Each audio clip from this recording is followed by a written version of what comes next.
విశాఖ జిల్లా సింహాద్రి అప్పన్న చందనోత్సవం వైభవంగా ప్రారంభమైంది. వైశాఖ శుద్ధ తదియను పురస్కరించుకుని శుక్రవారం తెల్లవారుజామున 3 గంటల నుంచి వరాహలక్ష్మీ నరసింహస్వామి దివ్య రూపాన్ని భక్తులు దర్శించుకుని తరిస్తున్నారు. ఆలయ అనువంశిక ధర్మకర్త అశోక్ గజపతిరాజు స్వామివారి తొలి దర్శనం చేసుకుని స్వామివారికి పట్టు వస్త్రాలు సమర్పించారు. స్వామివారి నిజరూప దర్శనం కోసం భక్తులు భారీ సంఖ్యలో వేకుజాము నుంచి అప్పన్న ఆలయానికి పోటెత్తారు. శుక్రవారం వేకుజాము నుంచి చందనోత్సవ వైదిక కార్యక్రమాలు ఆలయ అర్చకులు ప్రారంభించారు. సుప్రభాత సేవ అనంతరం వెండి బొరుగుతో స్వామిపై ఉన్న చందనాన్ని ఒలిచారు. అనంతరం ఆరాధన కార్యక్రమం నిర్వహించి తొలి దర్శనాన్ని దేవస్థానం అనువంశిక ధర్మకర్త పోసుపాటి అశోక్ గజపతిరాజుకు అందించారు. తదుపరి ఇతర ప్రముఖులకు దర్శనం అనంతరం తెల్లవారుజామున 3 గంటల నుంచి భక్తులను దర్శనాలకు అనుమతించారు. రాత్రి 9 గంటల నుంచి సహస్ర ఘటాభిషేకాన్ని నిర్వహిస్తారు. గంగధార నుంచి 1008 కలశాలతో నీటిని తీసుకొచ్చి శ్రీ వైష్ణవ స్వాములు నృసింహస్వామివారి నిజ స్వరూపానికి అభిషేకిస్తారు. అనంతరం అర్చకులు తొలి విడత చందనాన్ని సమర్పిస్తారు.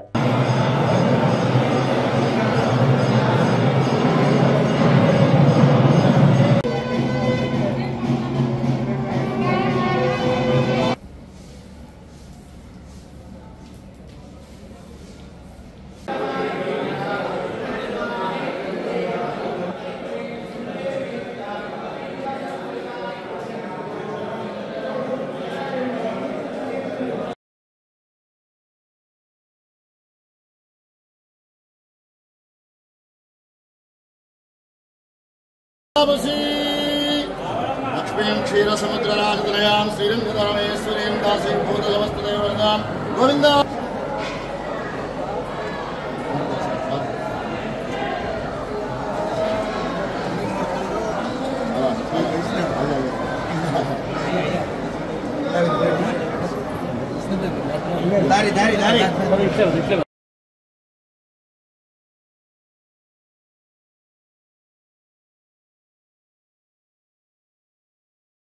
చేసినాము. తర్వాత కంట్రోల్ రూమ్ లో మంచి ఏర్పాటు చేసినామండి. కింద బస్ స్టాండ్ లో కూడా కంట్రోల్ రూమ్ అంతా కూడా ఏర్పాటు చేసినాము. ఎవరికైనా ఎటువంటి ప్రాబ్లమ్స్ ఏమైనా ఉంటే వెంటనే వాళ్ళని కాంటాక్ట్ చేయవచ్చు. తర్వాత ఎవరికైనా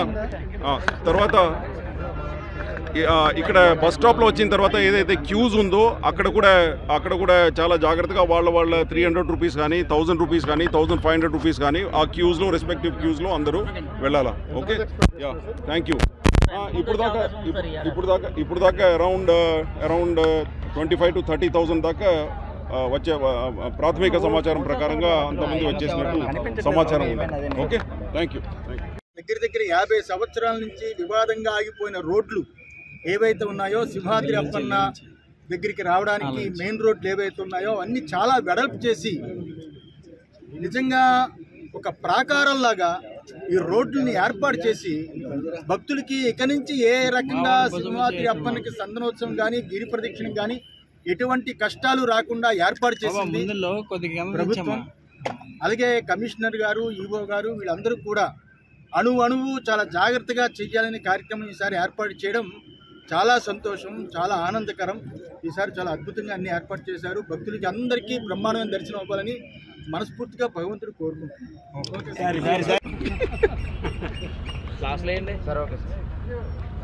అందరికీ నమస్కారం అండి. శ్రీ లార్డ్ వరాహ లక్ష్మీ నరసింహస్వామి వారి చందనోత్సవం మహోత్సవం ప్రారంభమైంది. ప్రారంభమైన తర్వాత స్వామివారి కార్యక్రమాలు కూడా మనకు మొదలైనాయి. అందులో సాంప్రదాయబద్ధంగా మనం ధర్మకర్త కుటుంబం కానీ, దాతలు కానీ, లేదంటే ఇంపార్టెంట్ జ్యుడిషియరీ వాళ్ళు కూడా అక్కడ దర్శనానికి వెళ్ళడం జరిగింది. అండ్ మనం షార్ప్ 4:45కి మనము అంతరాలయం క్లోజ్ చేయడం జరుగుతుంది.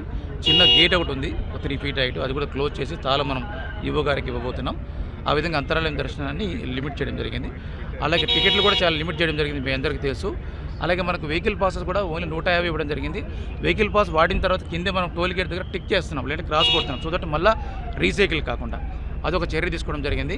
మీరు గమనిస్తే బయట 300, 1000, 1500 అన్ని చోట్ల కూడా బయట స్కానర్లు పనిచేస్తున్నాయి, టికెట్ టేరింగ్ పనిచేస్తుంది. కావాలంటే మీరు దగ్గర చూడండి. సో డబ్బాలు పెట్టి ఒకసారి టికెట్ మళ్ళీ రీసైకిల్ కాకుండా ప్రతి టికెట్ మీద హోలోగ్రామ్ పెట్టాం ఈసారి ఫస్ట్ టైం.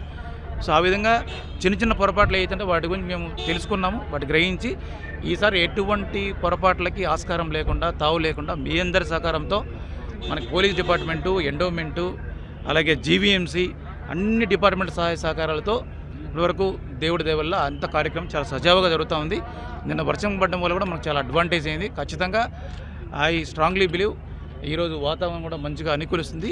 అలాగే డివోటీస్ కూడా ఏదైతే ఏర్పాట్లు చేసాం చాలా సజావుగా ఉన్నాయి. వాళ్ళు కూడా చక్కగా స్వామివారి దర్శనాన్ని నిజరూప దర్శనాన్ని చూసి ఆనందం పొందుతారని చక్కగా ఇక్కడ ఆనందం వ్యక్తం చేస్తారని కూడా భావిస్తున్నాను. Thank you. 1.3 నుంచి 1.5 లక్షల వరకు రావచ్చు అనుకుంటున్నాం. సో దానికి తగిన ఏర్పాట్లు చూస్తాం. మీరు చూస్తే ఆల్మోస్ట్ 6.5 కిలోమీటర్స్ మేర మేము షేడ్ క్రియేట్ చేసాం. అంటే కంటైనింగ్ కెపాసిటీ 29,500 కంటైనింగ్ కెపాసిటీ. అలాగే బయట మనకు జనరల్ పబ్లిక్కి ఇబ్బంది రాకూడదని చెప్పి సుమారుగా మనము ఆల్మోస్ట్ అన్నీ కూడా వైట్ పెయింట్, రిఫ్లెక్టివ్ పెయింట్ కూడా వేయడం జరిగింది. అంటే కాలకూడదని ఆ ఏర్పాట్లు కూడా చేయడం జరిగింది. కమాండ్ కంట్రోల్స్ ఏర్పాటు చేయడం జరిగింది. ఎక్కడ ఎంప్లాయీస్ ప్రాబ్లం వచ్చినా కానీ కమాండ్ కంట్రోల్స్ నెంబర్ పాస్ అని జరిగింది, both landline number, mobile number.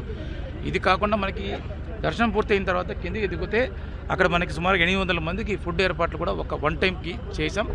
కింద కూడా ఫుడ్ ఏర్పాట్లు చేయడం. నిన్న డ్రై రన్ చేసామంటే డ్రై రన్లో కూడా ప్రతి పార్కింగ్ ప్లేస్లో కూడా వాటరు, టాయిలెట్ పాయింట్, అలాగే ఫుడ్ ఏర్పాటు కూడా చేయడం జరిగింది. పబ్లిక్కి సౌకర్యవంతంగా ఉండేదానికి అన్ని రకాల ఏర్పాట్లు మీ అందరి సహకారంతో చేయడం జరిగింది. చిన్న లోటుపాట్లు ఏదైనా ఉంటే దయచేసి మా దృష్టికి తండి, అవి కూడా కరెక్ట్ చేసానికి సిద్ధంగా ఉన్నాం. Thank you so much.